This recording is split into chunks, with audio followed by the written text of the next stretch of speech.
खबर शामिल कंदासीं आवा सिंध न्यूज़ चैनल मौजूद नौशर अफरोज़ रिपोर्ट निज़ामुद्दीन बिरोई नौशर अफरोज़ बरसांगोट अलाबख्श चांडियो जा रहवासी ज़ादिक चांडियो शमीर चांडियो गुलाम अली चांडियो अलीगुल चांडियो ॻोठ में आयल महिमाननि खां गाॾी फुरचण ते सख़्त नारेबाज़ी कंदे एहतजाज कयो। वधीक उन्हनि मीडिया सां ॻाल्हाईंदे चयो त असां वटि महिमान आयल हुया जंहिंखां रस्ते में मोटरसाइकिल फुर थी वई जंहिंजी असां ॻोल्हा करण वियासीं।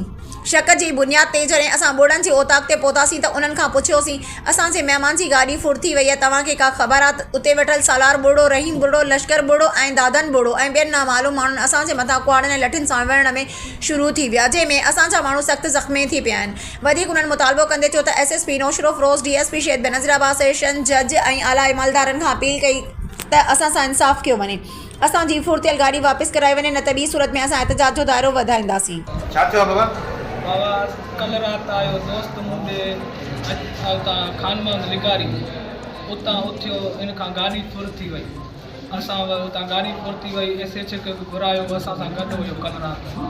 उतां जांच कंदे जीअं थींदो आहे बा ॻोठाणा बा मूंखे शक थो थिए सालार बोर्डर में ॿियो सबूत जो आयो उहो उतो थो ॻाल्हाए। वरी असां मामो ऐं असां वियासीं ओताक में वियासीं।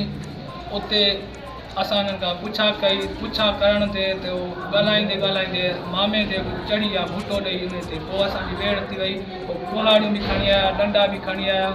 5-6 ॼणा हुया, असां 2 ॼणा हुयासीं। असां ते वारो वार कनि, मूंखे कुहाड़िया आहिनि, मामे खे डंडा आहिनि। पोइ विच वारा आया पर जहिड़ो अॻिते पुॻिते थियो मां बेहोश थी वियुसि, मूंखे इस्पताल अची पहुचा। केरु हुया उहे बुढ़ा आहिनि। नाला छा अथनि हुनजा?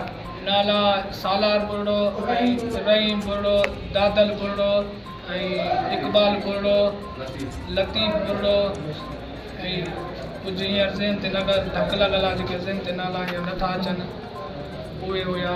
ऐं उन्हनि वटि ओॾीमहिल कुहाड़ियूं कात खणी ऐं पाथारीदार बि आहिनि। पाड़े वारनि खे सभिनि खे ख़बर आहे त हिते चोर असांजे साम्हूं साम्हूं ॻोठा जेके माण्हू उथंदा आहिनि, हिक ॿिए खे ॾिसंदा आहियूं त केरु उथे थो केरु वेहे थो।